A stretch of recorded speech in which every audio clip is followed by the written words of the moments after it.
1 घंटे के आपको 3,000 रुपये मिल रहे हैं। अगर आप 10 घंटे काम करें तो आपको 30,000 रुपये एक दिन के मिलेंगे। मुझे मेरे सीनियर मैनेजर की जो है कॉल आ गई ये पूछने के लिए कि कहीं भाई तुम ओवरबर्डन तो नहीं हो। भाई अगर आप मिडिल ईस्टर्न कंट्रीज़ में काम कर रहे हैं तो ये फैक्टर जो है बड़ा इंपॉर्टेंट है। इमिग्रेशन से रिलेटेड जो है सवालात जो है मुझसे पूछ रहे हैं, तो इससे रिलेटेड जो है मैंने एक व्हाट्सएप का ग्रुप बनाया है आपने। अस्सलाम वालेकुम, मैं उम्मीद करता हूँ कि आप सब ठीक ठाक होंगे, खैर खैरियत से होंगे।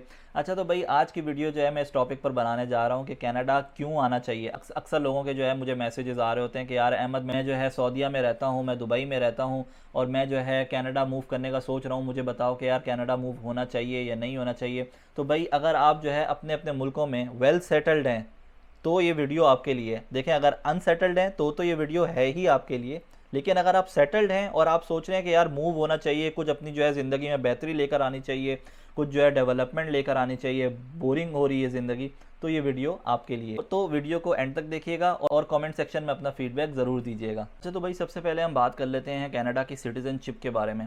कनाडा का जो पासपोर्ट है वो दुनिया का छठा मोस्ट पावरफुल पासपोर्ट है, और अगर आपको इसका पासपोर्ट मिल जाए तो 186 कंट्रीज़ में जो है आप बग़ैर वीज़ा के एंट्री ले सकते हैं।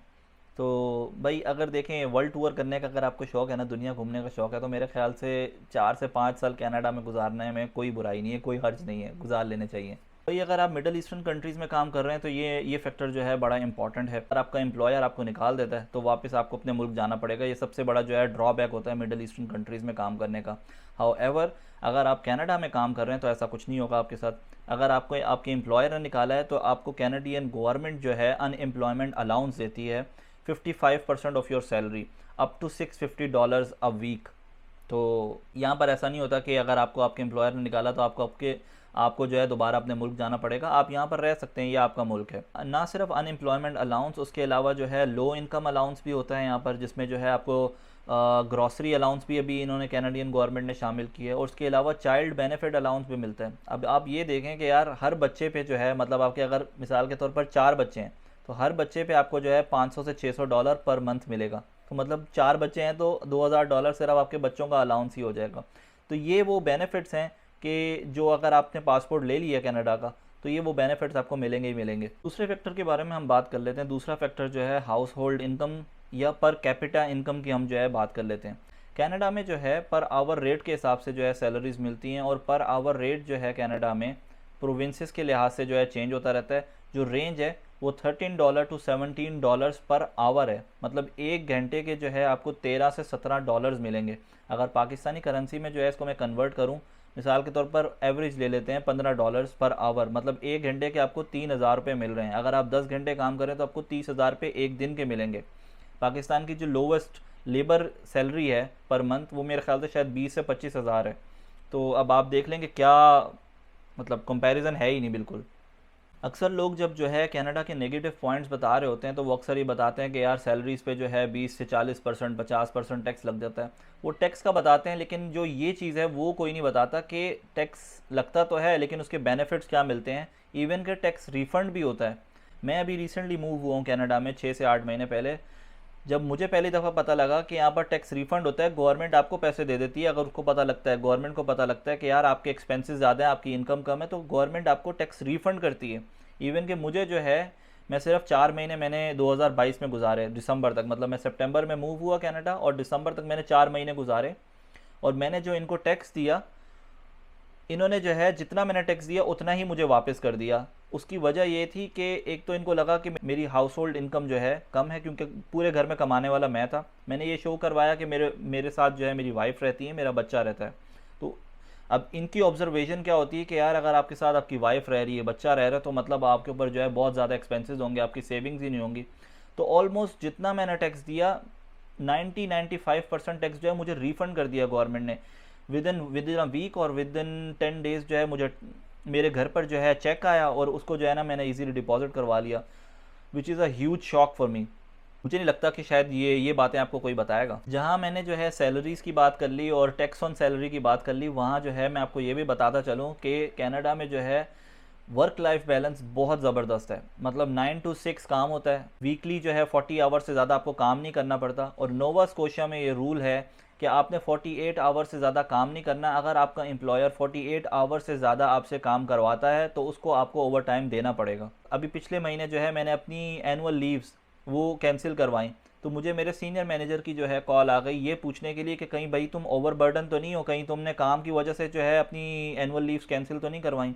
तो भाई जो मेरे दोस्त मिडल ईस्ट में काम कर रहे हैं, चार्टर्ड अकाउंटेंट्स, ऑडिटर्स, भाई ये पॉइंट जो है बड़ा इंपॉर्टेंट है उनके लिए, क्योंकि मुझे पता है कि मिडल ईस्ट में किस तरीके से काम करवाया जाता है। 12 से 16 घंटे आराम से आप हर रोज़ काम करते हो। हफ्ते में अगर आपको एक दिन सुकून का मिल जाए तो बहुत बड़ी बात होती है।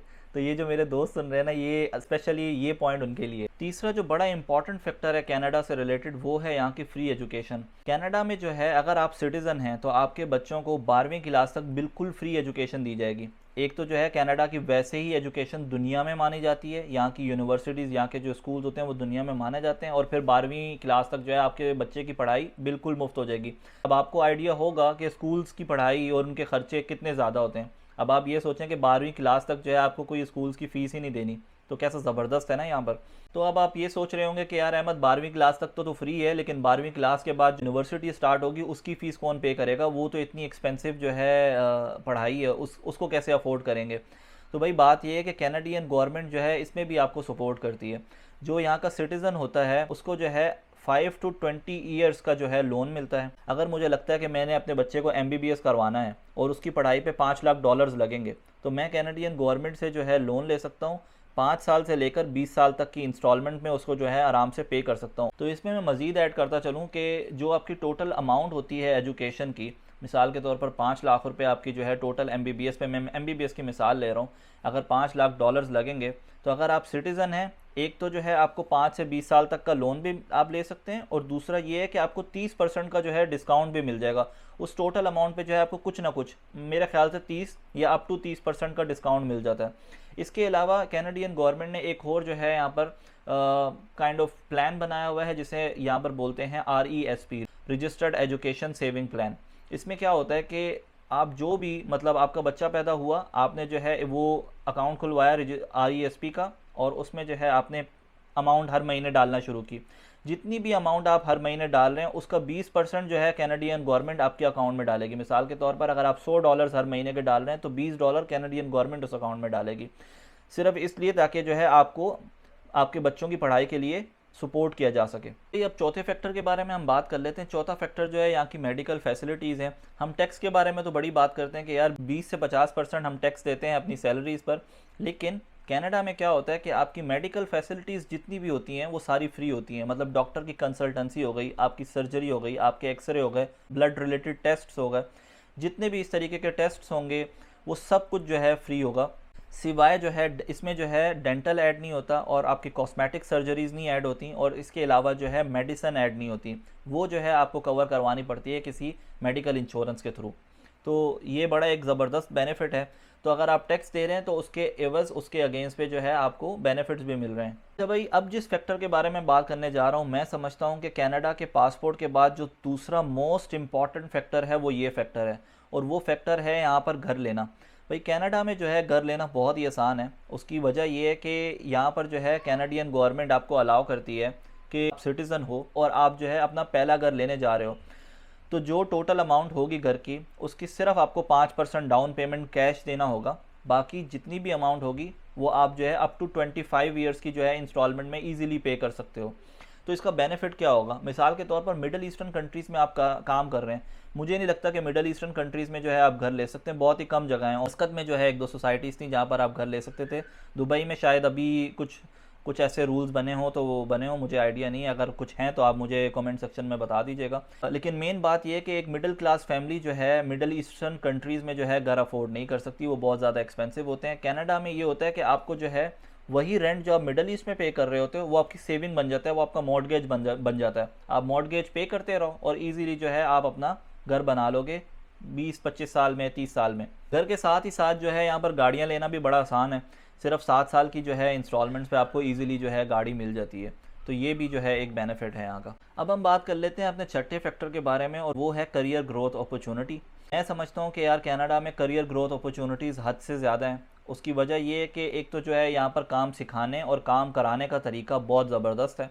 क्वालिटी पे ये लोग बिल्कुल कॉम्प्रोमाइज़ नहीं करते। मतलब जनरली अगर आप वैसे अगर कोई मिस्टेक कर दें पाकिस्तान, मिडल ईस्टर्न कंट्रीज़ में काम करते हुए, तो इतना इशू नहीं होता, लेकिन यहाँ पर अगर आप कोई गलती करते हैं तो प्रॉपर इन्वेस्टिगेशन होती है, ये लोग ये ऑब्जर्व करते हैं, ये समझने की कोशिश करते हैं कि इस बंदे ने ये गलती की कैसे, क्या वजूहत थी कि ये गलती की। तो ये इतना जो है ना उस पर फोकस करते हैं कि आपका काम का जो लेवल होता है वो वैसे ही बढ़ जाता है और सीखने के आपको बहुत अच्छे मौके मिल जाते हैं यहाँ पर। कनाडा में जो है इक्वल एम्प्लॉयमेंट अपॉर्चुनिटी का जो है कॉन्सेप्ट है। यहाँ पर जॉब जो है आपकी स्किल्स की बेस पर दी जाती है, रादर देन आपकी रेस, आपके कल्चर, आपके कलर को देखकर जो है आपको जॉब नहीं दी जाती। ये फैक्टर जो है मुझे सबसे ज़्यादा पसंद है कनाडा का, जो मैंने यहाँ पर ऑब्जर्व किया पिछले 8 से 10 महीनों में, वो यही है कि यहाँ पर जो है रेसिज्म बिल्कुल भी नहीं है। मतलब लोग इतना अच्छे तरीके से मिलते हैं यार यहाँ पर। मतलब आप ऐसे ही चल रहे हैं, रैंडम बंदा जो है आपको hi, hello, good afternoon, good evening करते हुए जा रहा होता है। वो ये भी कह सकते हैं कि यार ये तो भाई ब्लैक है यार, जाए यहाँ से यार, लेकिन वो बहुत अच्छे से मिलते हैं यार, बहुत अच्छा लगता है मतलब उनको देख के। तो सातवें और आखिरी फैक्टर के बारे में आप बात कर लेते हैं, वो है यहाँ का क्लीन इन्वायरमेंट। क्या आप लोगों को पता है कि यार एयर क्वालिटी इंडेक्स में जो है कनाडा दुनिया के बेहतरीन मुल्कों में आता है, तकरीबन शायद 19वें या 20वें नंबर पर जो है इसका नाम आता है। इवन कि मैं अगर आपको अपना तजुर्बा बताऊं, जब मैं पाकिस्तान से ट्रैवल करके जो है कनाडा पहुंचा, तो लिटरली मतलब एयरपोर्ट से बाहर निकलने के बाद जो यहाँ की साफ़ फ़िज़ा थी उसको देख के मैंने कहा कि यार मेरी आंखों को कोई चश्मा लग गया है या आंखों को क्या हुआ है, मेरी आंखों को कोई मसला हो गया, यहाँ पर कुछ अलग है। लिटरली यहाँ पर इतनी साफ़ आबो हवा है, इतना साफ़ इन्वायरमेंट है कि जब आप किसी एशियन कंट्री से या मिडल ईस्टर्न कंट्री से ट्रैवल करके यहाँ पर आएंगे तो आपको एक अलग ही जो है फीलिंग आती है एयरपोर्ट से बाहर निकलने के बाद। तो ये एक बड़ी ज़बरदस्त बात है यहाँ कनाडा की। यहाँ पर लोग अक्सर जो है विंटर्स के बारे में बड़ा बोलते हैं कि भाई कनाडा में सर्दी बहुत है, -40 तक जाता है टेम्परेचर, -50 तक जाता है, उसके बारे में बताओ। कोई ये नहीं बताता कि यार यहाँ के समर्स और स्प्रिंग कितने खूबसूरत हैं। मैं आपको अपने तजुर्बे से बता रहा हूँ कि कह सकता हूँ कि शुरू के 4 महीने सर्दियों के जो है मैंने बड़ी मुश्किलों से गुजारे, लेकिन जब से स्प्रिंग शुरू हुआ है यहाँ का, मतलब मैंने इतनी खूबसूरती अपनी ज़िंदगी में कभी नहीं देखी। फूल हैं यहाँ पर हर जगह, खूबसूरती ही खूबसूरती है। और उसके अलावा जो है समर्स और स्प्रिंग में अगर मैं आपको अपना तजुर्बा बताऊँ, बहुत सारी एक्टिविटीज़ हैं करने के लिए, जैसे कि ट्रैकिंग हो गई, फ़िशिंग हो गई, और आप लॉन्ग ड्राइव्स पे जा सकते हैं। लोग अक्सर यहाँ पर जो है कश्तियाँ लोगों ने अपने घरों में रखी होती है, कश्तियाँ उठाकर जो है आराम से आते हैं, झील में बैठते हैं और झील में जो है चप्पू चला के जो है शुरू हो जाते हैं, निकल जाते हैं। तो ये एक बड़ा ज़बरदस्त कल्चर है यहाँ का कि ठीक है यहाँ पर विंटर्स है, वो बड़ा मुश्किल होता है यहाँ का विंटर्स, लेकिन स्प्रिंग और समर्स भी जो है फिर उतना ही अच्छा है। जितना विंटर्स बुरा है, फिर समर्स और स्प्रिंग भी उतना ही खूबसूरत है यहाँ का। तो ये थे वो सारे फैक्टर्स जो मैं उम्मीद करता हूँ कि आपको हेल्पफुल रहेंगे डिसीजन लेने में कि आपको कनाडा मूव होना चाहिए या नहीं होना चाहिए। वीडियो कैसी लगी आपको कमेंट सेक्शन में ज़रूर फीडबैक दीजिएगा। आखिर में मैं एक बात कहना चाहूँगा कि अक्सर लोगों के जो है मुझे मैसेजेस आ रहे हैं कि यार विजिट वीज़ा कैसा लगता है, दूसरे वीज़ास कैसे लगते हैं, डिफरेंट वो इमिग्रेशन से रिलेटेड जो है सवालात जो है मुझसे पूछ रहे हैं। तो इससे रिलेटेड जो है मैंने एक व्हाट्सएप का ग्रुप बनाया है अपने एक दोस्त के साथ मिलकर, जो कि एक कंसल्टेंट है यहाँ पर कनाडा में। तो अगर आपकी कोई भी क्यूरी हो और अगर आप वो ग्रुप ज्वाइन करना चाहते हो, उसका लिंक जो है मैं यूट्यूब के कमेंट सेक्शन में डाल दूंगा, तो आप वहाँ पर जाके जो है उस ग्रुप को ज्वाइन कर सकते हैं। मैं उम्मीद करता हूँ कि वीडियो आपको पसंद आई होगी। वीडियो को जो है लाइक कीजिएगा, दोस्तों के साथ शेयर कीजिएगा और चैनल को ज़रूर सब्सक्राइब कीजिएगा और मुझे अपनी दुआओं में याद रखिएगा। जज़ाकल्लाह खैरन। अल्लाह हाफ़िज़।